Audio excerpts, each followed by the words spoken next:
Hey guys, Anjali और संध्या दोनों की ही शादी हो चुकी है और अब इस घर में दोनों का भव्य स्वागत होगा बहुओं की तरह ही। और दोनों ही इस घर में गृह प्रवेश करेंगी। जहां संध्या मंगलमय कामना के साथ इस घर में प्रवेश करेगी, वहीं अंजलि यह प्रार्थना करते हुए इस घर में प्रवेश करेगी कि इस घर की बर्बादी कैसे आज से होनी स्टार्ट होगी। और इन सब के बाद अनमोल अपने रूम में बैठे सुहाग रात के सपने देख रहा था कि अंजलि उसके लिए ग्लास में दूध लेकर आएगी। तभी दरवाज़ा खटखटाने की आवाज़ आएगी, तो दरवाज़ा खोलने पर पता चलेगा कि अंजलि बुआ जी और रीना के साथ आई हुई है। तो बुआ जी उसे अंदर ढकेलते हुए कहेंगे कि जा अपने सुहाग रात मना ले, और इस कमरे से जब बाहर निकलेगी तो 2 बच्चों की माँ बनके ही निकलेगी।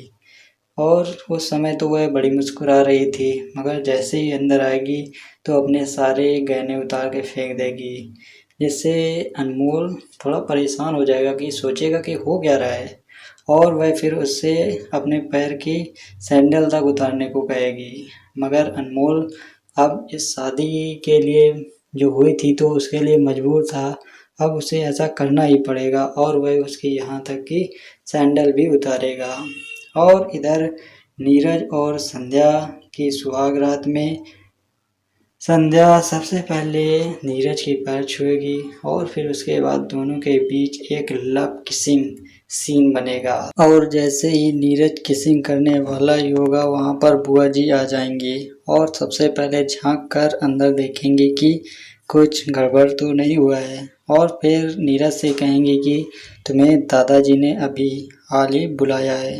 तो बुआ जी के कारण संध्या और नीरज अपनी सुहाग रात नहीं बना पाएंगे और इधर अनमोल और अंजलि भी अपनी सुहाग रात नहीं बना पाएंगे, क्योंकि दोनों ही एक ही कमरे में रहकर अलग अलग सोएंगे। अनमोल को तो ज़मीन में सोना पड़ेगा। तो मिलते हैं नेक्स्ट अपकमिंग एपिसोड में कि दादाजी ने नीरज को इतनी रात में क्यों बुलाया है।